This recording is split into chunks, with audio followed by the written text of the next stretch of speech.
Is the Archbishop of Canterbury the Anglican Pope? If the Archbishop is the Anglican Pope, then who or what leads the Anglican tradition? If there's no top authority, then what stops any person from starting their own church and proclaiming themselves to be Anglican? These are all common questions which stem from the often misunderstood and ambiguous nature of the global Anglican Communion. Despite making up one of the largest Christian communities in the world, it can be difficult even for those within Anglicanism to understand how the global Anglican Communion maintains unity among its 42 member churches and millions of members. The answer to this is through over 150 years of voluntary cooperation and interdependence centered on what is known as the Instruments of Communion. In this video, we will look at how a church even comes to be a part of the Anglican Communion and review the 4 instruments of communion that hold it together. Before we start talking about the instruments of communion, we should first clarify who the members of the Anglican Communion are and how they became a part of it. As was previously mentioned, the Anglican Communion is made up of 42 autonomous member churches from around the world, which are called provinces. Provinces are not exclusively tied to a specific country, with many claiming jurisdiction over multiple countries or territories within a region, although roughly half of the churches in the Anglican Communion limit themselves to a national border. For the purposes of government, such as committees or globally rotating positions, the provinces are divided into 5 geographic regions based on where the province's home church is located: Africa, Asia, the Americas, Europe, and Oceania. All of the provinces are autonomous and independent, meaning that they maintain their own church government and leadership separate from the instruments of communion. Provinces create their own canon laws, hold their own synods, and have their own local traditions. This is perhaps best reflected in the differences observed in each province's Book of Common Prayer. The Book of Common Prayer typically reflects the local laws or traditions and is amended by the province's synod, as opposed to following a global standard set by the Anglican Communion. However, just as these churches have inherited the Book of Common Prayer from the Church of England, they also inherited similar styles of governance. The most common structure of church government seen throughout the Anglican Communion is a province-wide synod composed of 2 houses, one containing the bishops and one containing the laity and clergy, headed by an archbishop. As with most things in Anglicanism, this is not a rule, and there is a great deal of diversity in church governance, with some provinces having a separate house for bishops, clergy, and laity, and some electing a presiding bishop, while others have an archbishop tied to a specific diocese. With this understanding of provinces, how do we determine who is or should be a province of the Anglican Communion? The guiding statement per the Anglican Communion itself of what churches are officially Anglican is, quote, "It is part of the Holy Catholic and Apostolic Church. Its center of unity is the See of Canterbury," and, quote, "To be Anglican, it is necessary to be in communion with that see," end quote. Meaning that in order to be a part of the Anglican Communion, you should have apostolic succession and maintain communion with the Archbishop of Canterbury as the center point of unity. However, this statement fails to incorporate some other rules or norms as to who is and is not considered a member church of the Communion.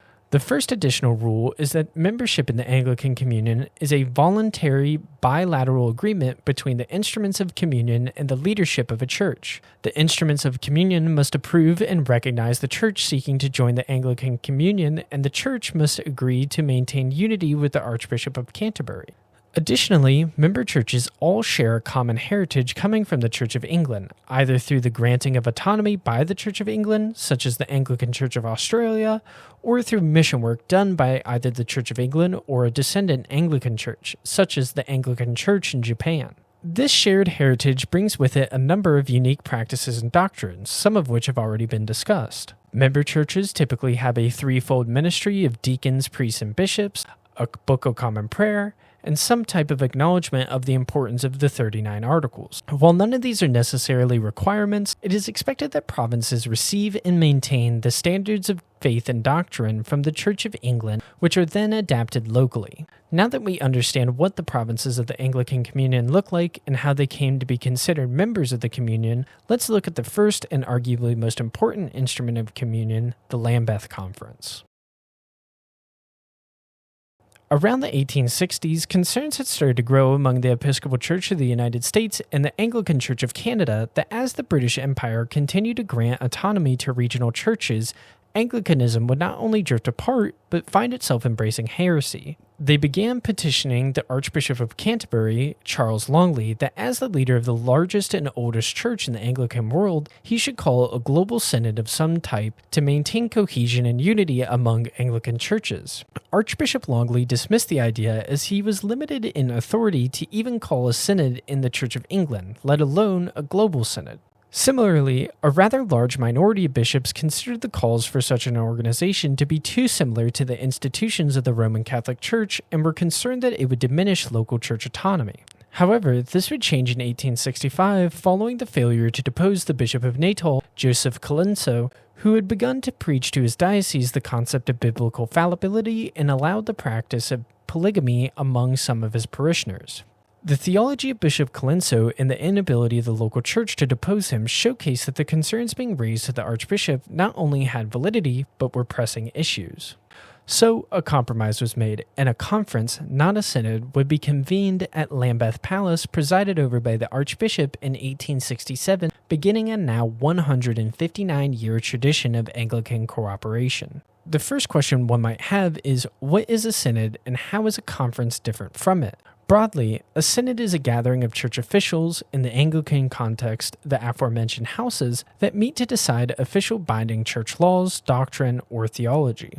A conference is the equivalent of a synod, however, it has no ability to create or reform any binding laws, doctrine, or theology.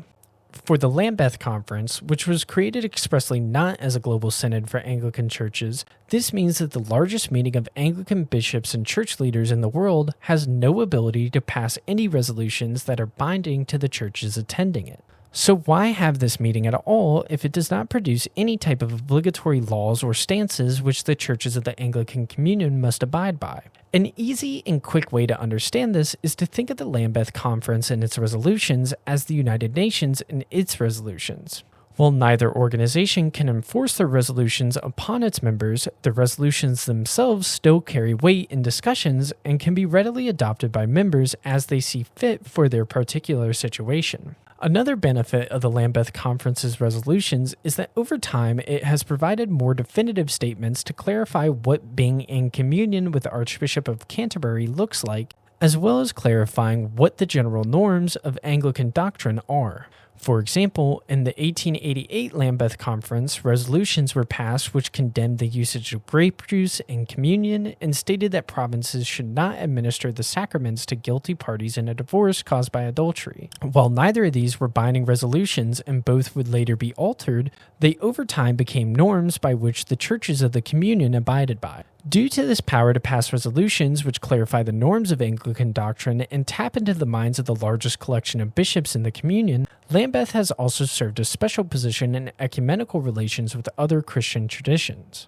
Historically, Lambeth has passed resolutions which created the foundations for engaging in ecumenical dialogues with churches outside of the communion by providing them with a starting point for the Anglican position, as well as encouraging Anglican churches to join together in ecumenical efforts as opposed to taking separate approaches.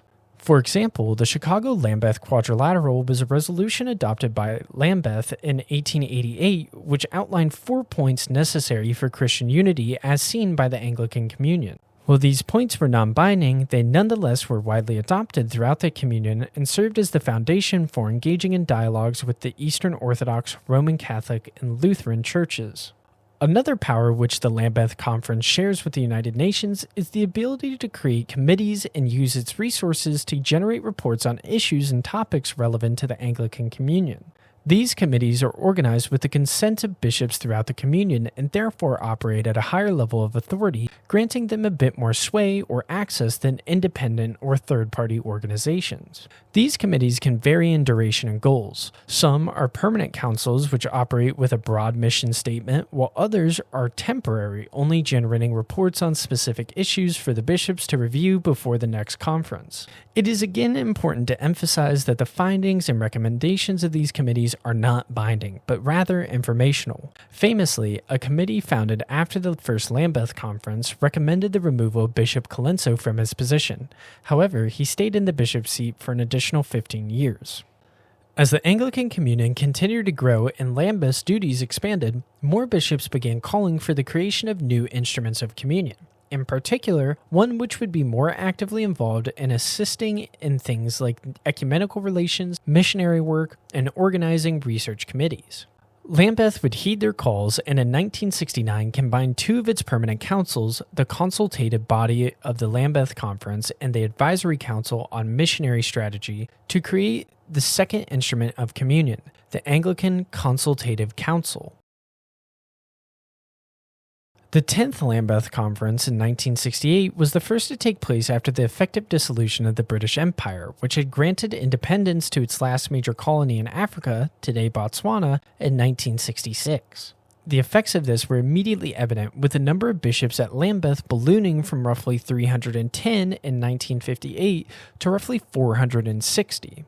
Archbishop Michael Ramsey, who presided over Lambeth that year, saw the increasing number of bishops and recommended that they be divided into smaller groups or committees to ensure effective discussions could be had and all the various bishops' concerns could be heard. In this context, the bishops began to devise a separate organization that would meet more frequently than Lambeth, dedicated to streamlining the efforts needed to efficiently run the conferences. Accompanying this administrative reasoning, there was also hope that the creation of this organization would both integrate and support the new provinces being added into the communion due to decolonization, and provide an avenue for incorporating the voices of the laity in discussions. The result would be the creation of the first new instrument of communion in a century, the Anglican Consultative Council, or ACC, which was created via a resolution at Lambeth and the reorganizing of a number of its committees and councils. A quick note is that membership to the ACC was not imposed on the provinces of the Anglican Communion. Rather, the provinces had to agree to join the ACC as an organization on their own, hence why the first meeting did not happen in 1971, despite the organization being formed in 1969. The ACC has two unique characteristics within the instruments of communion. Firstly, it is the only instrument which has a constitution that outlines its responsibilities and governance, and secondly, it is the only instrument which allows for laity and non-bishop clerical membership. Keeping in the spirit of incorporating the new provinces into the Anglican Communion, the ACC's constitution gives every province at least one member seat, which increases to a maximum of 3 member seats with size. While provinces elect their representatives through their own means and criteria, preference is typically given to the laity, then to non-bishop clergy, then to bishops, as more seats are granted. There is no cap on membership, and the Standing Council of the ACC has the ability to add up to 6 additional members from around the Anglican Communion if it feels that a particular group is underrepresented. The inclusion of laity and non-bishop clergy, as well as the frequent meetings which rotate globally throughout the Anglican Communion, make the ACC one of the strongest sources of cultural exchange and relationship building in the Communion. The ACC's constitutional responsibilities also make it a much more active instrument than the Lambeth Conference. The ACC is in charge of serving as an instrument of common action among the provinces, encouraging collaboration and resource sharing between the provinces, aiding in and facilitating ecumenical relations, and assisting in research and information sharing on issues facing the provinces or the communion. These responsibilities mean that the ACC typically coordinates with a large number of ongoing committees and regularly passes resolutions recommending the creation of new ones. The best example of this was the ACC's recommendation for the creation of the Inter-Anglican Standing Commission on Unity, Faith, and Order, which is a committee that assists in overseeing ecumenical relations. While the ACC can pass its own resolutions hold less weight to the provinces than those passed by Lambeth. The ACC's role is primarily centered on the aforementioned responsibilities in consulting on or creating recommendations for resolutions delivered to Lambeth. While the ACC increased the frequency of collaboration seen in the Anglican Communion and brought together new portions of the Church to meet with one another, many felt there were still gaps in collaboration with a growing number of provinces in the Anglican Communion.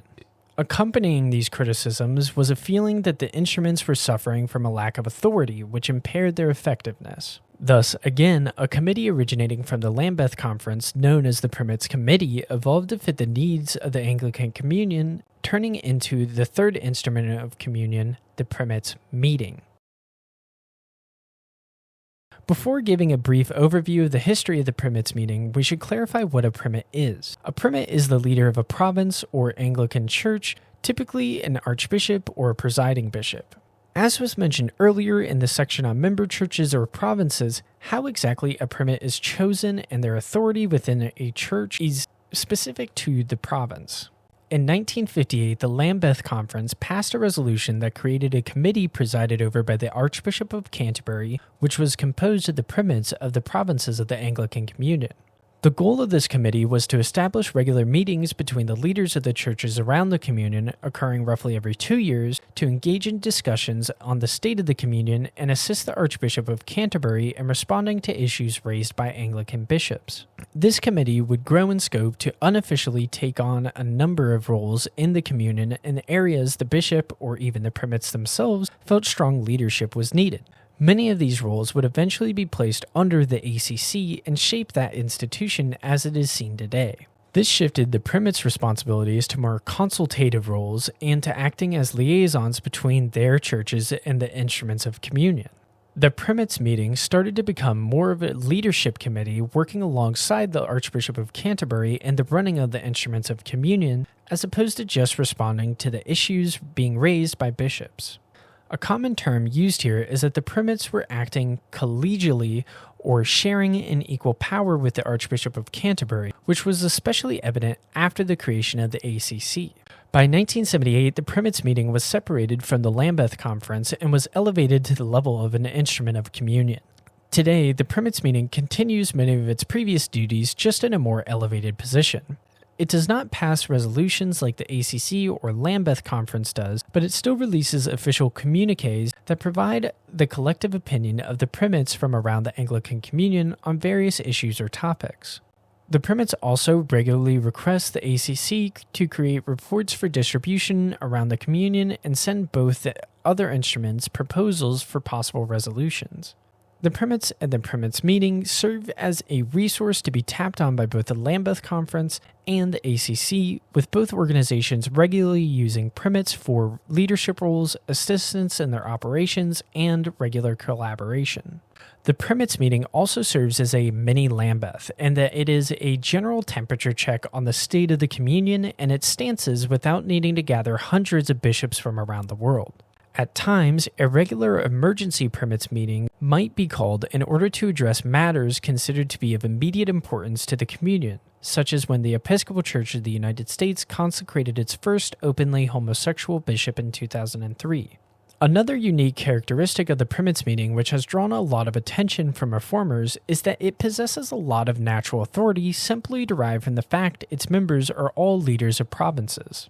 Where the Lambeth Conference provided a platform for gathering bishops to form consensus, and the ACC created an active council to coordinate the work of the communion, the Primates Meeting brought together the leadership of the communion to pool their authority to give the communion agile, responsive leadership. The final instrument of communion is perhaps the one that causes the most confusion, the Archbishop of Canterbury. The Archbishop of Canterbury predates the concept of the Anglican Communion by roughly 300 years and predates Anglicanism by roughly 1,000 years, which frankly is too much history unrelated to this video for us to cover. What is important to us is that when looking to create the Lambeth Conference and by proxy the Anglican Communion, the bishops of North America look towards the Archbishop as the most logical choice to lead it due to the Archbishop's leadership of both the mother church of Anglicanism and the largest church in the tradition. However, the Archbishop and the Church of England were still recovering from a battle over defining the limits of royal authority in the church and the ability of the church to govern itself. In the 1860s, the issue had begun to die down, with a slightly more independent church under the Archbishops of Canterbury and York starting to emerge. There is little desire to add fuel to the fire by attempting to expand the Archbishop of Canterbury's authority globally with an independent organization outside of the oversight of the monarchy and the British government. Instead, the Archbishop of Canterbury pushed for, as previously discussed, a non-binding conference which he would preside over as opposed to a binding global synod which he would lead. This decision would set the tone for the Archbishop going forward. The Archbishop would be the figure which all the members of the Anglican Communion would look towards, as the bishops of North America had, but the Archbishop would only assume roles of administrative oversight to keep the position equal with the other bishops. The shorthand for this today is first among equals, by which Anglicans mean that the Archbishop plays a special role as a unifying figure that heads the instruments of communion, but is functionally just another bishop or primate within the Anglican Communion. We will review the role of the Archbishop in two parts. First, the duties and positions the Archbishop currently holds, and then those which have been divested to the other instruments of communion. The most important role of the Archbishop of Canterbury is serving as the center point of unity in the Anglican Communion. In practice, provinces recognize the Archbishop in their ministry as the communal center point of common practices, shared traditions, and inherited historical doctrines, and would view prolonged divergence from this center as breaking bonds not just with the Archbishop, but with the Anglican Communion as a whole. In return, the Archbishop maintains a ministry of unity through the maintenance of continuity and avoiding radical changes, while also seeking to foster unity with and among the provinces. This manifests itself in the expectation that the Archbishop will accept requests from the provinces for assistance, such as mediating disputes either internally or with other provinces, or providing regular pastoral or missionary support. The provinces of the Communion are also given a role in the nomination of the Archbishop, with 5 votes divided among the 5 geographic regions mentioned earlier, making up roughly 25% of the votes cast for the nominee. This does not mean that in order to be a province of the Communion, churches must mirror the Church of England or the Diocese of Canterbury 1-to-1, but rather that there is an agreement between the two parties that they reflect mutual values and customs. The Archbishop of Canterbury, as the center point of unity, also is expected to take a special role in representing the Anglican Communion and ecumenical relations, interfaith dialogues, or on the international stage. This, however, does not mean that the Archbishop is empowered to make any type of special binding declarations on behalf of the Communion, or that these types of appearances necessarily reflect the opinions of the individual provinces. In addition to these roles, the Archbishop serves as the leader of the other instruments of communion, and by tradition will serve as the leader of any future instruments. The Archbishop presides over the Lambeth Conference, introducing the agenda and mediating the discussions between the bishops. They do not possess any special privileges in the conference itself, such as a tie-breaking vote, but can exercise discretion in which bishops to invite. For example, Bishop Colenso was never invited to a Lambeth Conference. The Archbishop is also the president of the ACC, although they are limited in this role by the constitution of the ACC, and the chair enjoys more powers in this instrument. The Archbishop does have a special ability to request aid or assistance from the ACC in matters relating to the Anglican Communion, but aside from this, it is equal to all other bishops. Finally, the Archbishop presides over the Primates Meeting in a similar manner to Lambeth. However, here the Archbishop has the exclusive ability to call the meeting. The Archbishop has seen the devolution of some of its traditional duties or powers to the newer instruments of communion, although these are fairly minor. The largest of these is that the Archbishop is no longer the exclusive grantor of admission into the Anglican Communion, but now works in conjunction with the ACC to approve membership status. Also, since the creation of the Primates Meeting, the Archbishop is expected to consult with the other primates before calling Lambeth. However, interestingly, the Archbishop does not need to do this to skip a Lambeth conference, as they are still the one inviting the bishops. So, is the Archbishop the Anglican Pope? No.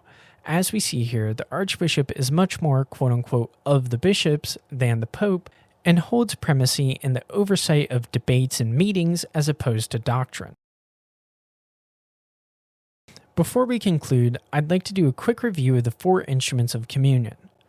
The Lambeth Conference is a gathering of the bishops across the Anglican Communion that meets every 10 years to pass non-binding resolutions which define norms and form a consensus on Anglican positions. The ACC involves the laity in the instruments of communion, bringing them into the consultative process for the proposed resolutions for Lambeth to vote on. It also coordinates ongoing activities and collaborative efforts in the Anglican Communion, such as ecumenical and missionary work. The Primates Meeting brings leaders of the provinces together every 2 years to discuss issues facing the Anglican Communion and provide support from high-ranking church leadership to the other instruments in between meetings. Finally, the Archbishop of Canterbury serves as the focal point of unity for the Anglican Communion and in turn oversees and connects all the other instruments of communion. This is how the Anglican Communion holds itself together without a centralized powerful authority like the Pope to define it. It embraces a distinctly Anglican system of mutual agreements, interdependence, and cooperation that has developed gradually over more than a century and a half.